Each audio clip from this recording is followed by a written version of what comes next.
इतिहास के दफन यथार्थ फिर से सामने आ रहे हैं। अखिलेश जी, आपका जवाब इस पर, सुधांशु जी की बातों पर। ये घड़ियाली आंसू बहा कौन रहा है? आपको भी इतिहास का ज्ञान है अंजना जी, देश को भी है।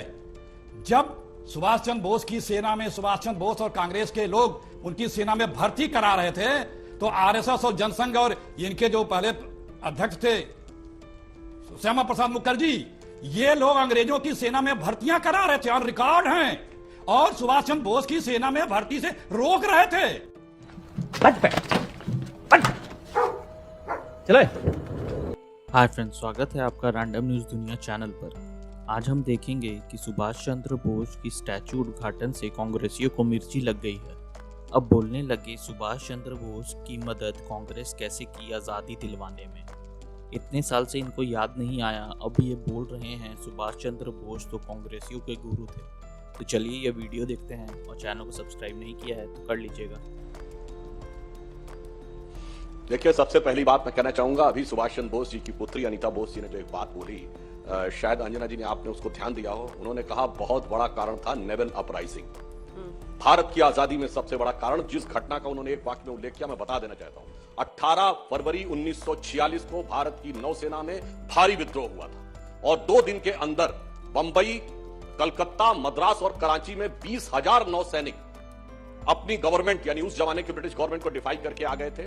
100 से ऊपर नेवल शिप्स कब्जा कर लिए गए थे। ब्रिटिश सरकार के हाथ पांव खुल गए थे। और अंजना जी, ये अचानक नहीं हुआ था। इससे पहले उस समय ब्रिटिश सरकार के commander in chief clone McKinley ने 2 पत्र लिखे थे, एक 24 नवंबर 1945 को और दूसरा 12 फरवरी 1946 को, 6 दिन पहले। उसने कहा था कि सुभाष चंद्र बोस की आईएनए के चलते हुए भारत के जो भारतीय सैनिक है ब्रिटिश सेना के, इनकी लॉयल्टी पूरी तरीके से खत्म हो गई है, और जो लाल किले में ट्रायल चल रहा है उसके चलते हुए इतना असंतोष है कि अब कुछ दिन के अंदर भी रहना यहां संभव नहीं है। और मैं जिम्मेदारी से कहता हूं, 24 नवंबर 45 को लिखी ये चिट्ठी, जनवरी 46 में कैबिनेट मिशन प्लान सूत्रपात हुआ, 18 फरवरी को नौसेना की अपराइजिंग हुई, और 24 मार्च को तय कर दिया गया कि 2 सितंबर 1946 को अंतरिम सरकार बनाकर नेहरू को प्रधानमंत्री बना दिया जाएगा।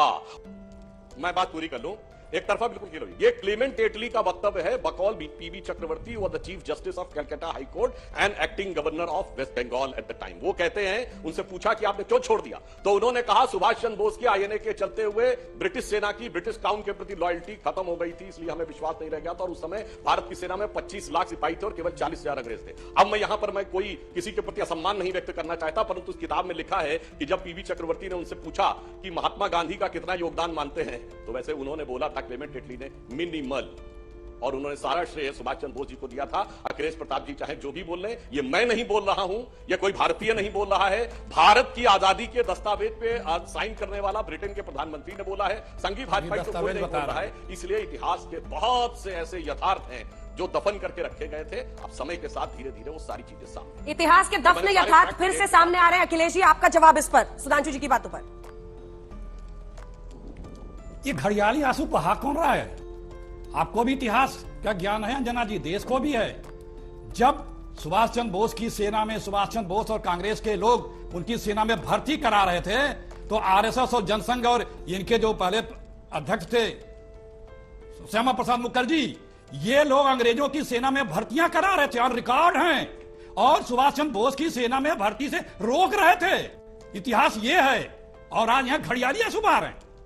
अरे कितनी बड़ी बेशर्मी की बातें की जा रही हैं। इसमें कोई दो राय है क्या कि किस तरह से सुभाष चंद्र बोस के खिलाफ अंग्रेजों की लोग मदद करते रहे, कांग्रेसियों के खिलाफ अंग्रेजों की मदद करते रहे, चिट्ठी लिखते रहे वायसराय को कि क्विट इंडिया मूवमेंट को रौंद दो, ये कर दो, वो कर दो, गवाहियां देते रहे, मुखबिरियां करते रहे। ये बताने की आवश्यकता है क्या?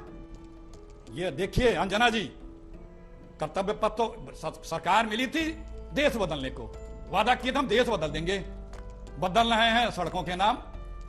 हिंदुस्तान में 150 करोड़ रुपए के ऊपर के प्रोजेक्ट्स की मॉनिटरिंग पीएमओ के यहां हर 3 महीने पे उसकी प्रोग्रेस रिपोर्ट जाती है, और जुलाई महीने में ये रिपोर्ट की कॉपी है, जुलाई महीने में इस रिपोर्ट को प्रधानमंत्री कार्यालय को भेजा गया है।